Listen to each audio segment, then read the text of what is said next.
Welcome to the pit lane, where we go around the world discovering insane builds that you guys need to know about. And today we are in Perth, Western Australia.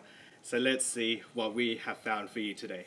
Let's go. Today we have found this beautiful R32 GT-R. We have Dave here, the owner. Tell us that story. How did you get into it? I got into cars at a pretty young age, car games. Typical Fast and Furious was out. I would have been maybe 10, 11, and I was circling pages in the Auto Trader picking out cars that I wanted to buy. First car was an EG Civic. Nice. Was not impressive, and it was the most tackiest car you could ever find.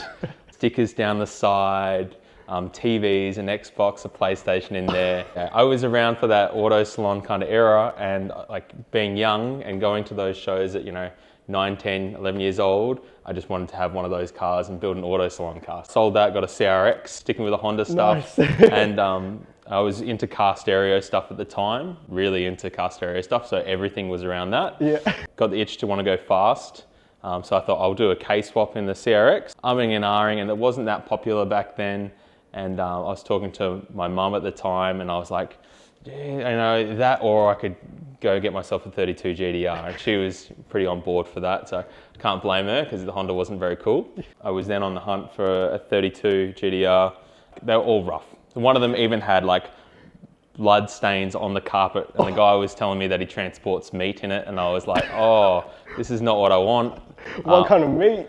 Yeah. It was pretty bad. So the color is Daytona Blue off a 350Z. So I bought the car freshly resprayed in this color. The reason why I liked it so much is because the previous owner had lots of images and pictures of his build, lots of detail, cleaned up. He had a couple of 32 GTRs, so and I just went, yeah, that suits. And at the time, all I could really find was gunmetal grey 32s, and I wish it was black now. Like I'd kill for it to be OEM black. But let's see what this car has in store. I'm so excited. Let's go. First thing I did was some raised C28s. Previously had on it 10.5 plus 18, and at the time they were like really wide, like considered wide for a 32 GTR. Yeah. It wasn't that common. This is probably 09, 2010, and heaps of people told me they will not fit. They were fine, and like now it's common as. Yeah. The side skirts, which are 34 GTR side skirts, extensions, I cut them down, fiberglass them back together, and then a carbon fiber panel that goes underneath. The rear is a 34 GTR extensions as well, chopped down, fiberglassed, and then I made up the carbon fiber diffuser. Pretty standard. Wheels are T37Vs, 10.5 by 18, 0 offset.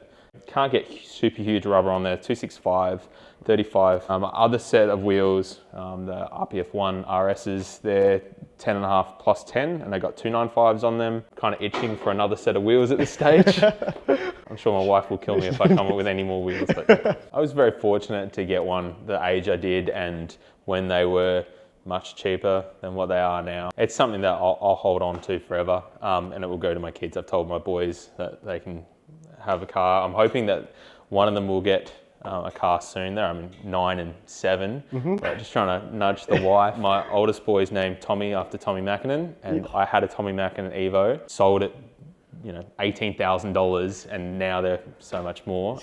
And I'd love to get another one for him. I think that would be really cool. But so it's got Zeal coilovers, which is a same company as Endless, they do all the brakes. It's got Stance Parts air cups on it, so I can lift it up to get over bumps, because otherwise it's a nightmare. Adjustable arms throughout, and new bushes and stuff like that, but it's pretty tame, pretty standard GTR things the guys do. The current setup could probably use a little bit more playing around with. Suppose when I switch wheels around, it does have to lift up a little bit.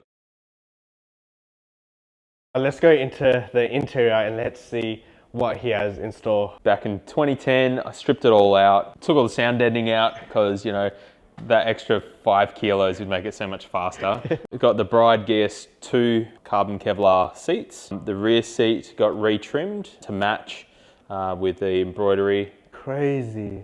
So that goes back to an auto salon that would have been a long time ago. There was an Evo 8 there with those seats. I saw it and I went, that was my favorite car just from the seats. I was like, those seats, I got to get them. Door cards redone, new carpet, the Nardi deep corn steering wheel, and just a couple little bits and pieces that have been replaced over the time. 32s always get a dash bubble, and mine has a little bit of a lift, and I've spent multiple attempts of trying to flatten it out. Back in the day, you could get a dash for $1,000, but you don't see them anymore.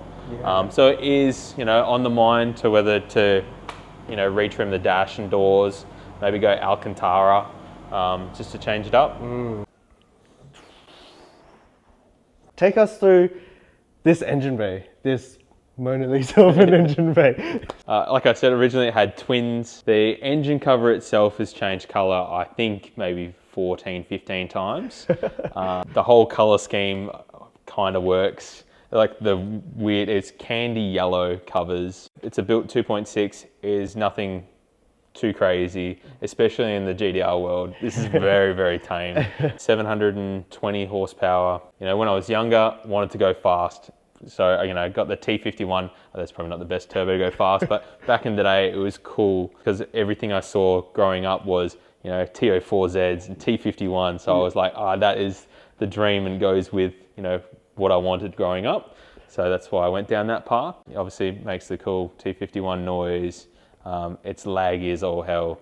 There's a million turbos better than it, but for me, it's period correct. So I just love it. It's just got cams, E85, John Plenum, ID 2000s in there at the moment. I've got some 1600s or 1650s to go in, bits and pieces, PWR, radiator, arc, intercooler, which is too big, which does my head in to get it to fit in there. Hidden catch can that I did, which goes up behind the dash, which is a little bit different. Oh, wow. Because I didn't really want to catch can the lines running across the motor. ABS has been removed, custom brake lines, so they're hidden behind the dash. Fuse box has been removed and it's hidden up underneath the bumper. There's so much I look at this and go, I'd love to redo this again. I don't have AC. I also don't have power steering, so that's probably a little bit different for GTRs. I don't think that many guys do. A lot of people will still run like an electric Astra pump tank. For me, I've got a depowered rack, so you remove all the fluid out of it, you weld all the holes up and you fill it full of grease. So it's much firmer. If you ever see me at like a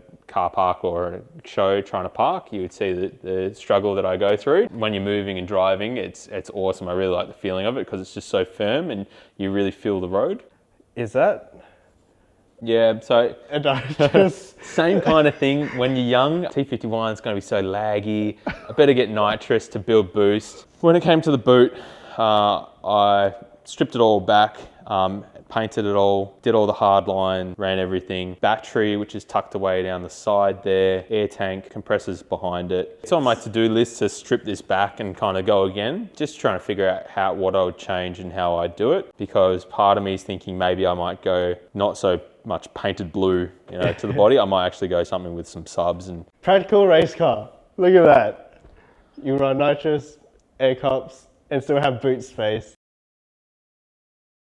We just went around the car and had a huge walkthrough. Do want to ask, how do you think around what style you want to do that car? For me, I just like, I like things to be like neat and tidy, as much as possible. To be fair, I actually like working on the cars more than I like driving or anything like that. I get more pleasure from just swinging spanners and just doing little bits and pieces and tidying things up than driving it. Being a car enthusiast, what some of the things that you wish that someone told you or you knew about before getting into building cars, modifying cars, buying parts, spending hours and hours wrenching on the car? I wish I told myself, once you start with something, it will snowball and you'll keep going. Look, with this car, it came off the road in, I think, 2010. At the time, I wanted to redo the interior, so I stripped that out. And then from there, it had dash 5 twin turbos, and I thought, may as well go a big single. And then it just kept snowballing from there and there and there, and it was 7 years before it got back on the road. And I wish I could tell myself, like, it's a long process. Maybe just keep it in something so you can drive and enjoy it and do bits and pieces. I'm not the fastest at working on them. Because I enjoy working on them, I'll just tinker away here and there when I got time. Any last words that you want to say? I got to be my wife straight up, because she has so much patience for me and she supports my hobby. And same with my family, you know, they always supported the hobby. And then the other one would be all my close mates who've, you know, spent time, you know, working on the car. 12 months before my wedding, my wife had never been in the car, and she said, I want the car to be at the wedding. So I went, holy crap. And at the time, there's like the subframe was out. It was like no piping. It was all in pieces. So I went, close mates of mine came over 4 or 5 times a week. Wow. And just swung spanners with me and got the car on the road probably about 2 days before the wedding. Thank you so much to Dave for allowing the time for us to walk through the GTR. Thank you guys so much for watching, and we'll see you guys in the next video. Take care. Bye.